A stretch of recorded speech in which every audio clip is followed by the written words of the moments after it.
Ay sarap siguro mag-aral at magbasa muli ng kasaysayan. Lalo't ngayon ay gumulang na ako.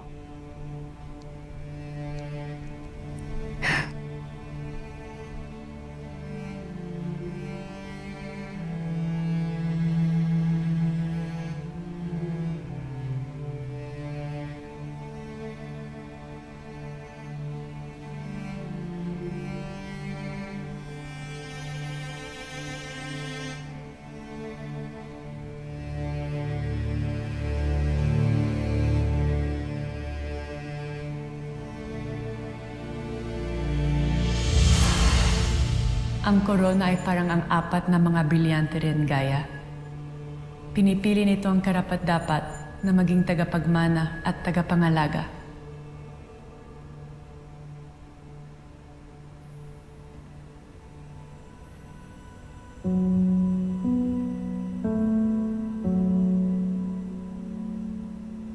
Bakit ka na parito, Bataluman? Nais mo bang kausapin si Hara Alena? Ikaw ang aking sadya, Gaya. Nais kong humingi ng tawad sa iyo sapagkat hindi kita nagawang sagipin noon sa iyong naging madilim na kapalaran. Bagkus ay naging daan pa ako upang may padala kayo sa mundo ng mga mortal. Maraming pangyayari na mahirap hanapan ng paliwanag, ngunit maniwala ka. Ang lahat ng mga kaganapang ito ay may mabuting dahilan para sa ating lahat. At ang mabuting dahilan bukod sa kailangan isilang ang aking kapatid. Matutupad ang winika sa iyo noon ni Emre. Ikaw ang magiging gabay para sa iyong kapatid. At siyang lunas, Gaya.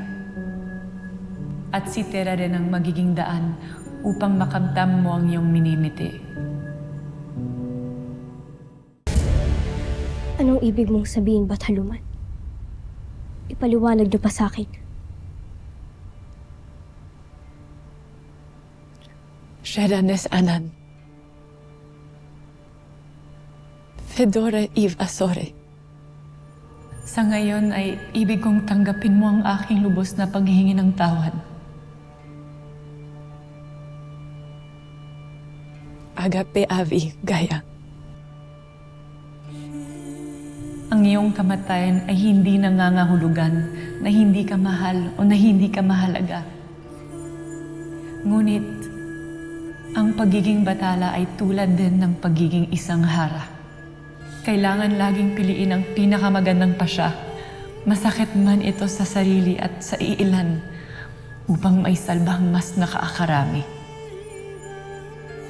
Nauunawaan ko, Bataluman. Ngunit kahit ang propesya ay tila nagbago na. Kaya bakit hindi mo na lamang ako buhayin muli? Nais ko pang may magawa at may tulong sa Encantadia. Huwag kang magmadali. Pinapangako ko, may maganda rin bukas na nakalaan para sa iyo. Sa ngayon, nawa ay tanggapin mo ang aking paghingi ng kapatawaran. Walang galit ang aking puso. Lalo't mahal ko ang aking kapatid. At wala akong ibang nais kundi magtagumpay siya sa kanyang misyon. Upang makabalik na siya rito. Magsasama-sama kami ng Ada.